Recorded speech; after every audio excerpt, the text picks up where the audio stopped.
जब आप चित्तौड़गढ़ किले में प्रवेश करते हैं तो आप एक विशाल पहाड़ी शहर में घूम रहे होते हैं और यहां आपका सबसे कीमती संसाधन होता है समय।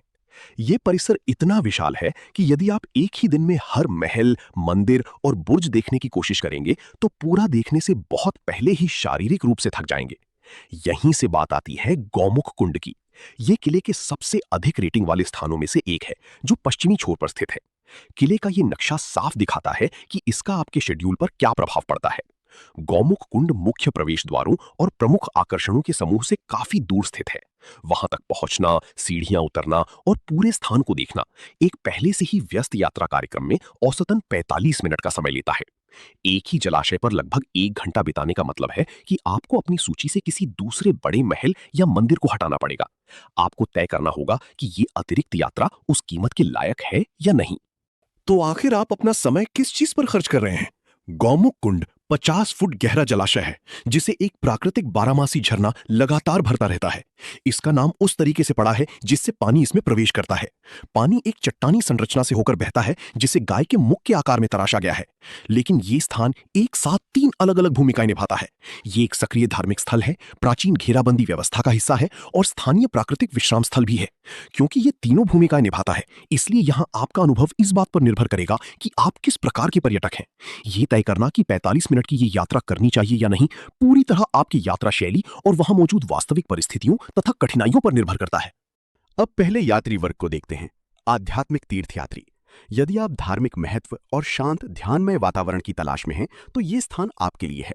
झरने से लगातार बहता पानी एक दिव्य अभिषेक की तरह कार्य करता है, जो सीधे एक छिपे हुए शिवलिंग और देवी लक्ष्मी की प्रतिमा पर गिरता है। इससे यहाँ अत्यंत शांत और पवित्र वातावरण बनता है। कई हिंदू अपनी धार्मिक यात्रा का समापन विशेष रूप से इसी स्थान पर करते हैं। लेकिन इसके साथ एक समझौता भी है। क्योंकि ये एक सक्रिय पूजा स्थल है, इसलिए यहाँ केवल पर्यटक ही नहीं बल्कि वास्तविक श्रद्धालु भी मौजूद रहते हैं। इसका मतलब है कि आपको सख्त आचार नियमों का पालन करना होगा। आपको शालीन वस्त्र पहनने होंगे, सम्मानजनक शांति बनाए रखनी होगी और सामान्य या हस्तक्षेप करने वाली फोटोग्राफी को न्यूनतम रखना होगा। आध्यात्मिक यात्रियों के लिए यहाँ का गहरा धार्मिक अनुभव इन नियमों से कहीं अधिक महत्वपूर्ण होता है। इसलिए गौमुख कुंड उनके लिए सर्वोच्च प्राथमिकता बन जाता है। अब दूसरा वर्ग है इतिहास और वास्तुकला प्रेमी, जिनकी रुचि सैन्य जीवन रक्षा और राजपूत कथाओं में होती है। ये जलाशय प्राचीन घेराबंदी इंजीनियरिंग का एक महत्वपूर्ण उदाहरण है। लंबे सैन्य घेरावों के दौरान यही मुख्य जल स्रोत था, जिसने चित्तौड़गढ़ के निवासियों को जीवित रखा। इसके पास ही रानी पद्मिनी को समर्पित मंदिर स्थित है और एक प्रसिद्ध भूमिगत कक्ष भी माना जाता है, जो दुखद जौहर परंपरा से जुड़ा हुआ है। लेकिन यहाँ एक व्यवहारिक कठिनाई भी है। इस स्थान को कुंभा महल से जोड़ने वाली प्रसिद्ध भूमिगत सुरंग स्थायी रूप से आम जनता के लिए बंद है। आप उन भूमिगत खंडहरों में प्रवेश या अन्वेषण नहीं कर सकते, जिनका उल्लेख लोक कथाओं में मिलता है। इतिहास प्रेमियों को उन कथाओं को महसूस करने के लिए स्थानीय गाइडों और अपनी कल्पना पर निर्भर रहना पड़ता है, क्योंकि उन कक्षों तक सीधी पहुंच नहीं दी जाती। अंत में आते हैं सामान्य पर्यटक या परिवार। आप सुंदर तस्वीरें, हल्का प्राकृतिक अनुभव और लगातार पत्थर के मंदिरों में घूमने से थोड़ी राहत चाहते हैं। इस समूह के लिए सबसे बड़ा आकर्षण है गहरे हरे पानी में तैरती मछलियों को खाना खिलाना। लेकिन यहीं आता है सबसे बड़ा पर्यावरणीय जोखिम। इस जलाशय के पास खाना निकालने से स्थानीय लंगूरों को आकर्षित करने का खतरा बहुत बढ़ जाता है। ये बंदर पर्यटकों के पास आक्रामक रूप से आ जाते हैं और हाथों से खाना छीन लेते हैं। इसके साथ ही खड़ी पत्थर की सीढ़ियां और पूरी तरह खुले रास्ते हैं। राजस्थान की दोपहर की गर्मी में एक सामान्य सैर भी तेजी से शारीरिक थकावट में बदल जाती है। सामान्य पर्यटकों को यहाँ सबसे अधिक कठिनाइयों का सामना करना पड़ता है।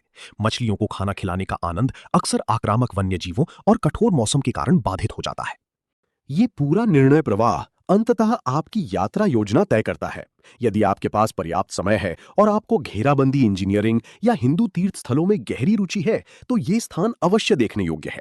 लेकिन यदि आपकी कुल यात्रा 2 घंटे से कम की है, यदि आप केवल भव्य महलों के अंदरूनी हिस्से देखना चाहते हैं, या यदि आप छोटे बच्चों के साथ यात्रा कर रहे हैं जो बंदरों से डरते हैं, तो इसे छोड़ देना बेहतर होगा।